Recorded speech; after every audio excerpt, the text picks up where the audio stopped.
नमस्कार दोस्तों, मेरा नाम है अर्चश्मान वत्स और सारथी टेस्ट सीरीज के पहले टेस्ट डिस्कशन में आपका स्वागत है। मैं आपके साथ सॉल्व करने वाला हूं बिहार स्पेशल के क्वेश्चंस। तो अब ज्यादा टाइम वेस्ट ना करते हुए सीधा चलते हैं क्वेश्चंस के ऊपर जो आप लोगों ने 21 तारीख के टेस्ट में ऑलरेडी दिया होगा। हमारा पहला क्वेश्चन है, द्वितीय बौद्ध सम्मेलन कब आयोजित हुआ था? तो इतना जान लीजिए, अगर क्वेश्चन बिहार स्पेशल का है और वहां पे बुद्ध या फिर जैन की बात हो रही है तो ये बिहार बीपीएससी का एक फेवरेट टॉपिक बन जाता है। तो इससे क्वेश्चन आने एग्जाम में अनिवार्य है। अगर हम बात करते हैं इस क्वेश्चन का, तो इसका आंसर होता है 383 बीसी। थोड़ा डिस्क्रिप्शन दे दूं आपको। जो पहला बौद्ध सम्मेलन आयोजित किया गया था वो हुआ था 483 बीसी में फर्स्ट, और ये हुआ था हमारा राजगीर में, जिसको प्रेसाइड कर रहे थे महाकश्यपा, और उस टाइम राजा थे अजातशत्रु हर्यक वंश के। दूसरा जो क्वेश्चन है ये हुआ था 383 बीसी में, और 383 बीसी में ये हुआ था आपका वैशाली में, जिसको प्रेसाइड कर रहे थे सबाकामी, और वहां उस वक्त राजा थे काल अशोक, जो कि शिशुनाग वंश के राजा थे। ये ऑप्शन बी और ऑप्शन डी ये थोड़ा कंफ्यूजिंग है क्योंकि ये दोनों ईयर सही नहीं है। जो थर्ड बुद्धिस्ट काउंसिल होता है वो होता है 251 बीसी में अशोक के टाइम पे, और वो होता है पाटलिपुत्रा में, और उसको प्रेसाइड करते हैं मंगोलीपुत्र तिस्स। ये बहुत इंपॉर्टेंट पड़ जाता है, इसके ऊपर क्वेश्चन आने की पॉसिबिलिटी है इस बार एग्जाम में। और अगर हम फोर्थ की तरफ बढ़ते हैं तो फोर्थ हुआ था 72 एडी में कश्मीर में, कनिष्क के कार्यकाल में, और उसको प्रेसाइड किया था वासुमित्र ने। और इसी टाइम सबसे इंपॉर्टेंट इस क्वेश्चन के लिए ये पड़ जाता है कि इस 72 एडी इसमें एक प्रेसिडेंट थे और एक वाइस प्रेसिडेंट थे। वाइस प्रेसिडेंट यहाँ पे अश्वघोष थे और कश्मीर में हुआ था। इस चीज को ध्यान रखिएगा। आगे बढ़ते हैं अगले क्वेश्चन की तरफ। देखिए दूसरा क्वेश्चन है, चेहक 2.0 किस चीज से रिलेटेड है? अब एक तरीके से ये एक स्टेट प्रोग्राम है। हम स्टेट पीसीएस की बात करते हैं तो फिर स्टेट प्रोग्राम्स और जितने भी स्टेट स्कीम्स हैं ये एग्जाम के लिए बहुत इंपॉर्टेंट पड़ जाता है। जहां तक बात है इस क्वेश्चन की, तो चेहक 2.0 का रिलेशन एजुकेशन से है। एजुकेशन, ये प्रोग्राम क्या है कि एक्चुअली में क्लास 1 के बच्चों के लिए स्कूल रीडीनेस को डेवलप करने के लिए प्रोग्राम चलाया जा रहा है। स्कूल रीडीनेस डेवलप करने के लिए इसमें होता क्या है कि इनिशियल चाइल्ड डेवलपमेंट के लिए सरकार काम करेगी। स्कूल में सारे शिक्षक बच्चों के ऊपर खासा काम करेंगे। ये था दूसरा क्वेश्चन चेहक 2.0 से रिलेटेड। इसके बाद हम आगे बढ़ते हैं तीसरे क्वेश्चन की तरफ। ठीक है, तीसरा क्वेश्चन है कि विश्व में सबसे तेज दोहरा शतक बनाने का खिताब रखने वाले ईशान किशन ने दोहरा शतक कितने गेंद में पूर्ण किया था? तो एक चीज याद रखिएगा, दो चीजें हैं यहां पे। एक तो फास्टेस्ट 200 और टोटल स्कोर। तो फास्टेस्ट 200 जो था वो उन्होंने बनाया था 126 बॉल में, 126, और उनका टोटल स्कोर था 210, जो कि उन्होंने स्कोर किया था 131 बॉल में, 131 बॉल में 210 रन। ठीक है, ईशान किशन हमारे बिहार के बहुत ही इंपॉर्टेंट प्लेयर हैं, इंडियन टीम में भी बहुत ज्यादा अच्छा खेल रहे हैं। तो ये क्वेश्चन हो सकता है इस बार एग्जाम में आने की पॉसिबिलिटी बने। आगे बढ़ते हैं। ठीक, सबसे इंपॉर्टेंट, इंडियन नेशनल कांग्रेस के सेशन। अब जानते हैं बिहार की बात करें तो दो सेशन बहुत इंपॉर्टेंट हुए थे बिहार में। एक 27वां सेशन जो कि 1912 में हुआ था बांकीपुर में, और एक 37वां सेशन। वही क्वेश्चन है कि 37वां सेशन आईएनसी का हुआ कहां था? तो इसका आंसर है गया। गया ये हुआ था 1922 में, 1922 में, और इसके प्रेसिडेंट थे सी आर दास। सबसे इंपॉर्टेंट बात कि इस टाइम एक सेक्रेटरी को भी इलेक्ट किया गया था कांग्रेस में, और हमारे इस सेशन के सेक्रेटरी बने थे राजेंद्र प्रसाद साहब, डॉक्टर राजेंद्र प्रसाद।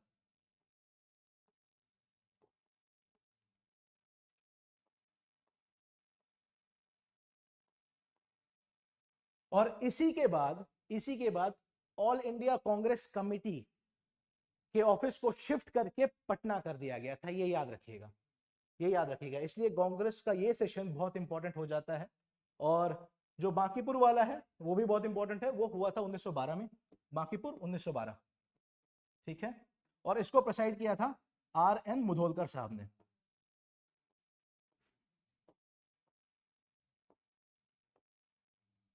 ठीक है, आगे बढ़ते हैं। बहुत अच्छा क्वेश्चन है। How many districts of Bihar has more than 25% urbanisation level? तो क्या लगता है, क्या आंसर होगा इसका? इसका आंसर है 3। कौन कौन से? पटना, मुंगेर और नवादा। परसेंटेज की बात कर लें अगर, तो पटना में 44.3% अर्बनाइजेशन लेवल है, ठीक है। मुंगेर की बात करें तो वहां पे 28.3% है, और नवादा की बात करें तो वहां 26%। ठीक, ये डेटा याद रखिएगा क्योंकि ऐसे क्वेश्चंस में डेटा बहुत इंपॉर्टेंट हो जाते हैं। हालांकि यहां तो सिर्फ हम बात कर रहे थे कितने डिस्ट्रिक्ट्स हैं जो कि 25% अर्बनाइजेशन लेवल से ऊपर है, लेकिन ये 3 डेटा एटलीस्ट याद रखिएगा, ये बहुत जरूरी है, खासकर पटना का। ठीक, आगे बढ़ते हैं अगले क्वेश्चन पे। Good. The first ruling dynasty of Magadh, बहुत ही अच्छा क्वेश्चन है। मगध, तो इसमें 4 नाम तो सामने दिए गए हैं, हर्यक, शिशुनाग, नंद और मौर्य। लेकिन जिनको लग रहा है आंसर ये है तो इस पे रिजिड मत हो जाइएगा, इसका आंसर ज्यादातर टाइम ई लेने की संभावना है, क्योंकि एक वंश था बृहद्रथ,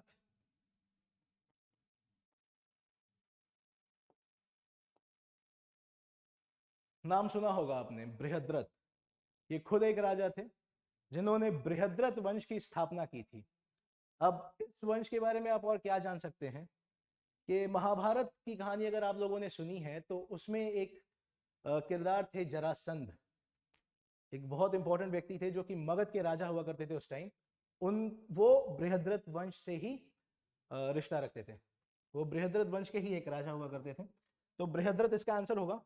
इसी के बाद आता है हर्यक वंश, जिसमें हम लोग इंपॉर्टेंटली बात करेंगे तो फिर बिंबिसार हैं और अजातशत्रु हैं, और सबसे इंपॉर्टेंट उदयन जिन्होंने पाटलिपुत्रा की स्थापना की थी, वो भी हर्यक वंश के हैं। उसके बाद शिशुनाग वंश की बात करेंगे तो उसमें हमारे कालाशोक हैं, जिनके टाइम द्वितीय बौद्ध सम्मेलन हुआ था, पहला क्वेश्चन वही था हमारा।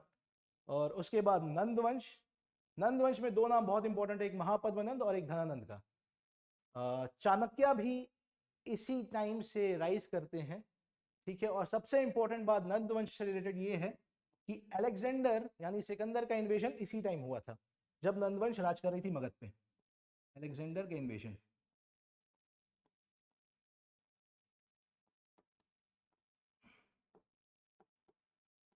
ठीक है, उसके बाद आता है मौर्य वंश, जिसमें सारे ही नाम इंपॉर्टेंट है, खासकर अगर बात करेंगे तो चंद्रगुप्त मौर्य की, जिन्होंने मौर्य वंश की स्थापना की थी। उसके बाद हम आएंगे उनके बेटे बिंदुसार पे, और सबसे इंपॉर्टेंट अशोक, चक्रवर्ती सम्राट अशोक, मौर्य वंश। इसी के बाद फाइनली अगर हम देखेंगे इसी में, इस सीरीज में, तो आता है नंद मौर्य शुंग वंश, जिसको स्थापित किया था पुष्यमित्र शुंग ने, शुंग वंश। ठीक है, तो सीरीज क्या होगा?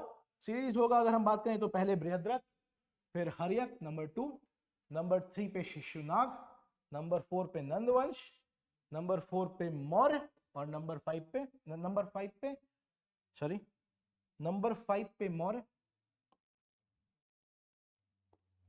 और नंबर 6 पे शुंग।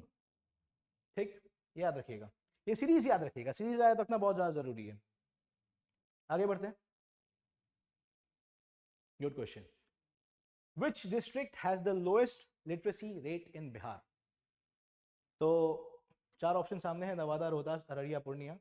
पूछा जा रहा है लोएस्ट लिटरेसी रेट, न्यूनतम साक्षरता दर, तो इसका आंसर होगा पूर्णिया।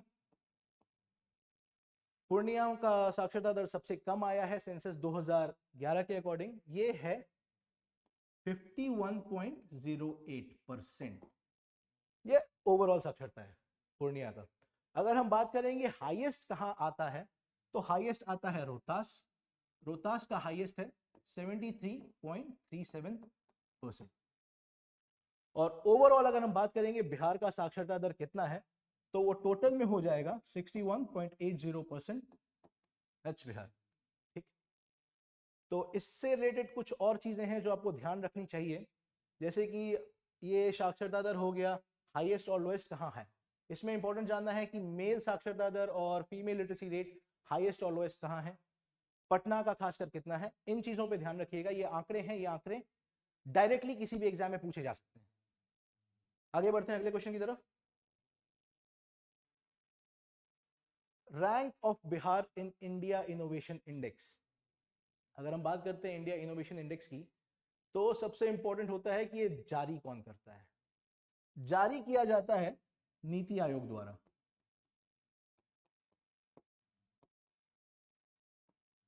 ठीक है, नीति आयोग द्वारा जारी किया जाता है, और इस बार बिहार का रैंक इसमें 15 आया है।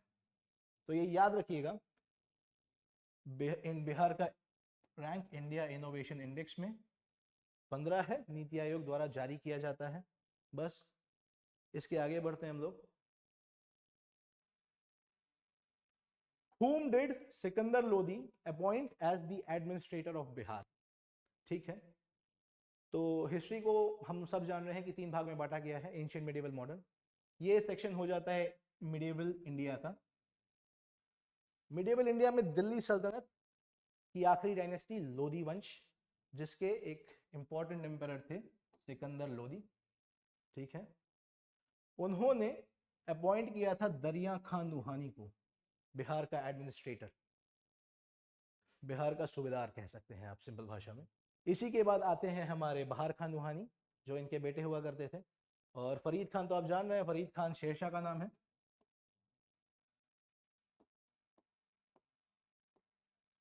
और इब्राहिम लोदी लोदी वंश के आखिरी संस्थापक थे, आखिरी राजा हुआ करते थे। ठीक है, आगे बढ़ते हैं अगले क्वेश्चन की ओर।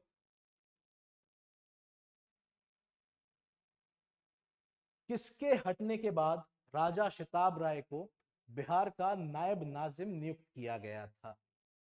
तो ये याद रखिएगा, इलाहाबाद की संधि जो कि हुई थी 1765 में, उसके बाद बिहार में धीरज नारायण को नियुक्त किया गया था सूबेदार अंग्रेजों द्वारा। और यही धीरज नारायण को इनको ही 1766 में हटा करके राजा शिताब राय को बिहार का नायब नाजिम बना दिया जाता है। ये चीज याद रखिएगा, बिहार में ब्रिटिशों ने क्या किया है, ये बीपीएससी के लिए बहुत इंपॉर्टेंट टॉपिक है। खासकर बात करेंगे अगर हम 1857 की, और उसके आगे पीछे जब तक आज़ादी नहीं हो जाती है, तो फिर जो भी काम हुआ है काफ़ी ज़रूरी हो जाता है। आगे बढ़ते हैं। Who is regarded as the first martyr of Indian independence struggle? बहुत अच्छा क्वेश्चन है। तो आपको याद होगा, इसका आंसर वैसे है तिलका मांझी, जो कि रिलेटेड है मांझी मूवमेंट से, जो हुआ था 1783 से लेके 85 तक। ठीक, और इसी के दौरान इनको फांसी की सजा सुनाई गई। एक बरगद के पेड़ से लटका के इन्हें फांसी दी गई भागलपुर में, और इसी के वजह से इनको इंडियन इंडिपेंडेंस स्ट्रगल का पहला मार्टियर कहा जाता है, तिलका मांझी। ठीक, आगे बढ़ते हैं। नहीं, एक सेकंड, इसमें जान लीजिए, जगन्नाथ ढाल, ढाल रेबेलियन से रिलेटेड थे। बिरसा मुंडा, मुंडा विद्रोह आपने सुना होगा, जिनको हम धरती आबा के नाम से भी जानते हैं। और भोलानाथ सिंह, भोलानाथ सिंह तामर, तामर रिवोल्ट, याद रखिएगा, तामर रिवोल्ट। हो सकता है इन पे क्वेश्चन डायरेक्टली पूछ लिया जाए, और ये काफी इंपॉर्टेंट है भी। जितने भी पीजेंट रिवोल्ट हुए थे, जितने भी ऐसे रिवोल्ट हुए हैं, सारा बीपीएससी के पॉइंट ऑफ व्यू से बहुत इंपॉर्टेंट क्वेश्चन बनता है। तो फिलहाल इसका आंसर तो तिलका मांझी है, लेकिन ये सारा का नाम याद रखिएगा, इन सब का नाम बहुत जरूरी है। आगे बढ़ते हैं।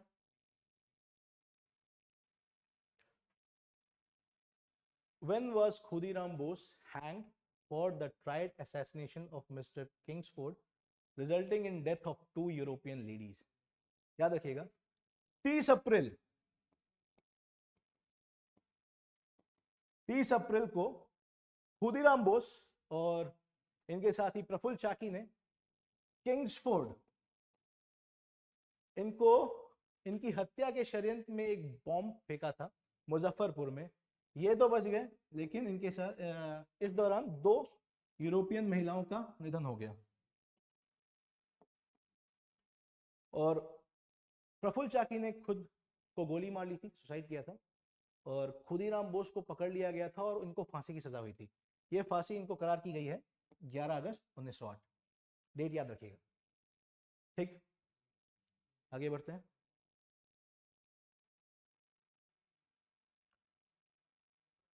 बिहार से जुड़े किस प्रमुख नेता ने नागपुर में हुए ध्वज सत्याग्रह में भाग लिया था?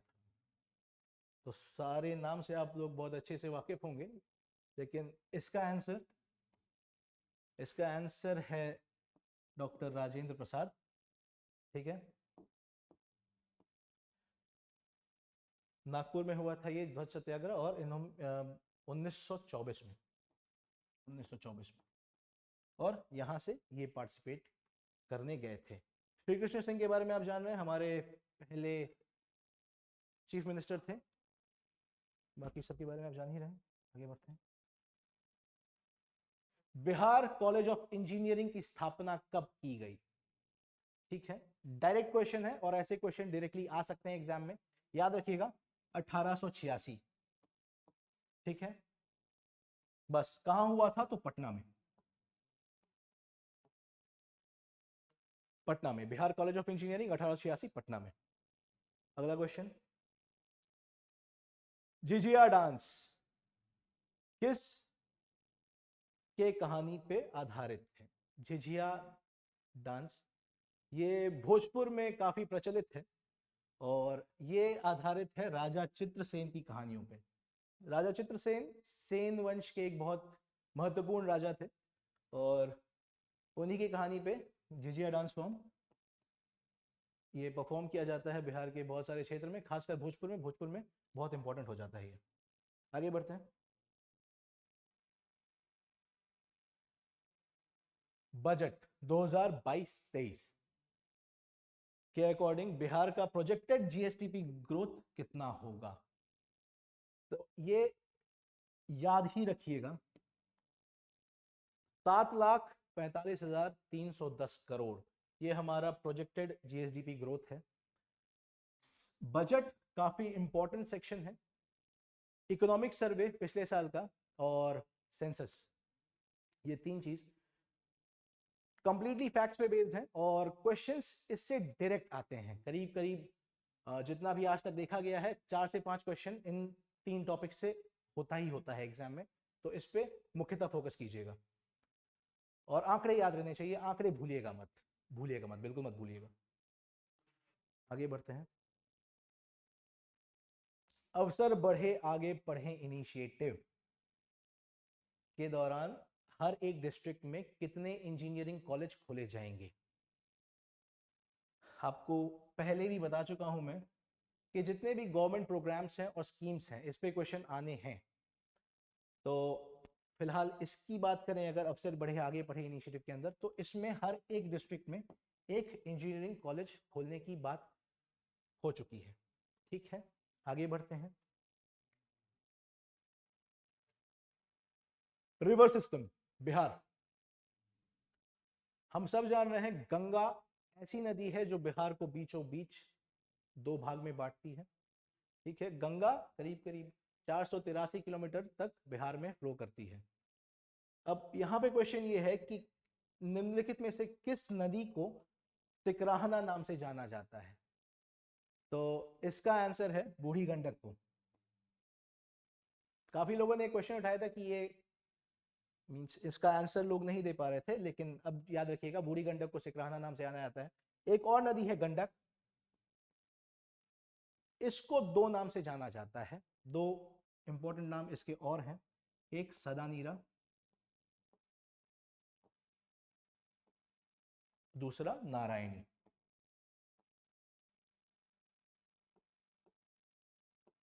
ठीक है, गंडक को दो नाम से, और सिकराहना खासकर सिर्फ और सिर्फ बूढ़ी गंडक का ही नाम है।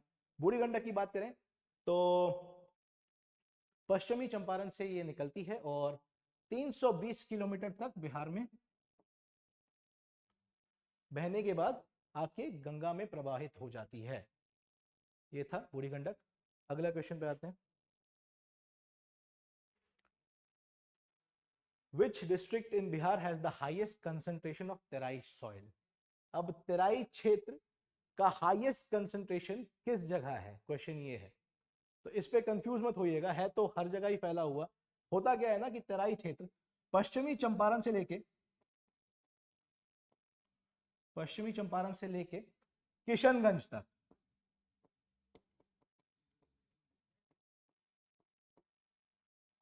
किशनगंज तक का एरिया तराई क्षेत्र का ही एरिया है। लेकिन इसमें अगर हम बात करें कि हाईएस्ट कंसंट्रेशन कहां है, तो हाईएस्ट कंसंट्रेशन है अररिया में। तराई सॉइल सबसे इंपॉर्टेंटली शुगर केन, राइस और जूट, ये तीन मेजर क्रॉप्स हैं जो तराई क्षेत्र में उगाए जाते हैं, और हाईएस्ट कंसंट्रेशन उसका अररिया में है। अगर डायरेक्टली क्वेश्चन इसी तरीके से आए तो फिर अररिया पे बेझिझक जाइएगा, आंसर गलत नहीं होने वाला। ठीक है, और अगर जनरल क्वेश्चन पूछा जाए तो फिर याद रखिएगा वेस्टर्न चंपारण से लेके किशनगंज तक ये फैला हुआ है। अगले क्वेश्चन पे आते हैं। डायरेक्ट क्वेश्चन है, Bihar urban planning and development amendment bill किस दिन पास हुआ था? तो इसका सीधा आंसर है 28 मार्च 2022। ठीक है, बिहार शहरी नियोजन और विकास संशोधन विधेयक 2022 कब पास हुआ था? तो 28 मार्च 2022। बस अगले क्वेश्चन पे आते हैं। Which of the following is not correctly matched? Divisions और डिस्ट्रिक्ट्स। हम जान रहे हैं बिहार को 9 डिवीजन में बांटा गया है टोटल, उसमें से यहां 4 है, और उसमें पूछा जा रहा है कि एक डिवीजन में कितने डिस्ट्रिक्ट्स हैं। तो इसका आंसर होगा ई। ठीक है, ये दो गलत है। ठीक है, भागलपुर में 2 डिस्ट्रिक्ट्स हैं, भागलपुर और बांका, भागलपुर प्लस बांका। ठीक है, 2। और पूर्णिया में 4 डिस्ट्रिक्ट्स हैं।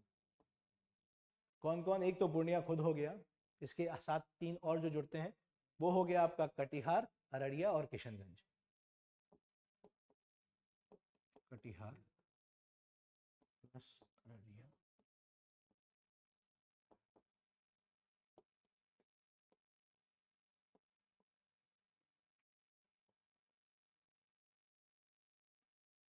ठीक है, कटिहार, अररिया और किशनगंज, ये 3 याद रखिएगा।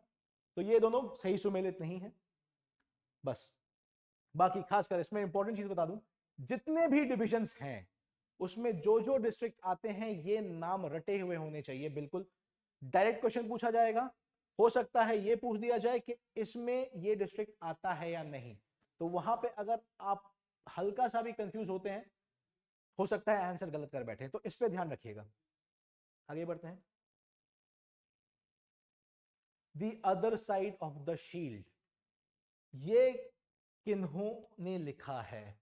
तो सिंपल है, शायद आप लोगों ने ना सुना हो, लेकिन अगर सुना है तो मुझे काफी अच्छा लगेगा।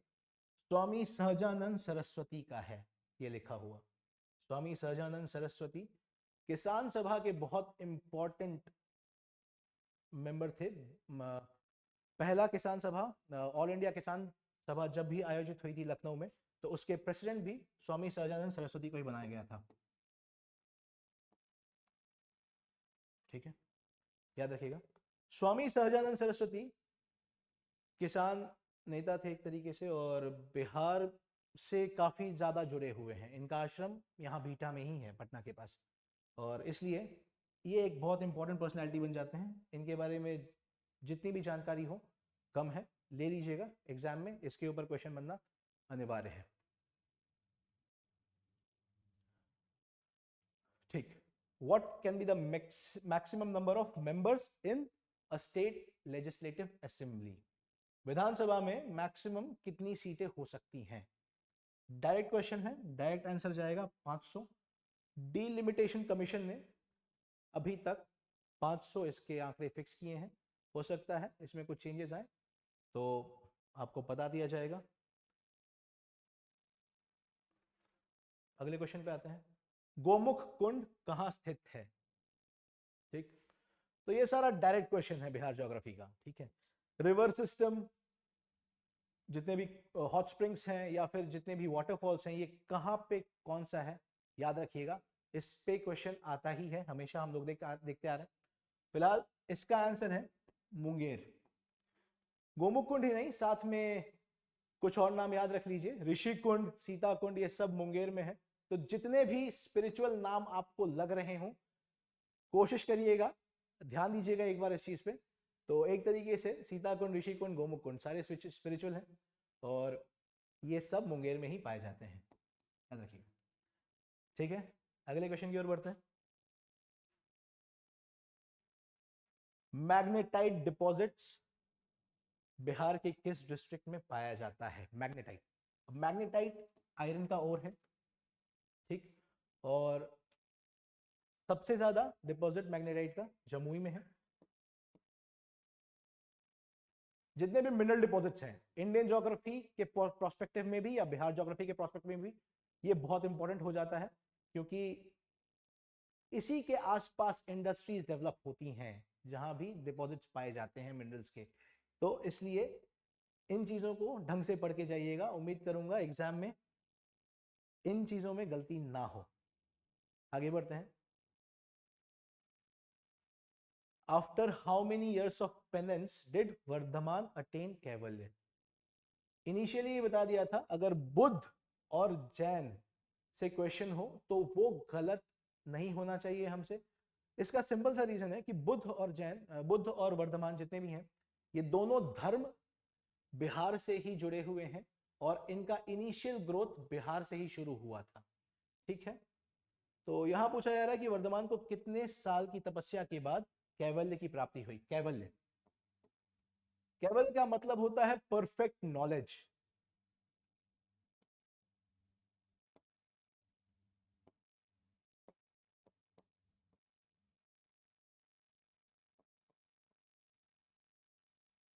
ठीक है, कैवल्य का मतलब होता है परफेक्ट नॉलेज। 30 साल के उम्र में ये इन्होंने सब कुछ त्याग के तपस्या करनी शुरू की और 42 साल की उम्र में इनको कैवल्य की प्राप्ति होती है, ऋजुपालिका नदी के तट पे साल वृक्ष के नीचे, याद रखिएगा। तो इसका आंसर होता है 12। ठीक है, 12 साल की तपस्या के बाद इनको कैवल्य की प्राप्ति होती है। और सबसे इंपॉर्टेंट वर्धमान के बारे में बात यह है कि ये जैन के 24वें तीर्थंकर थे, 24वें, 24th तीर्थंकर। ठीक है, फाइनली आखिरी क्वेश्चन पे आते हैं।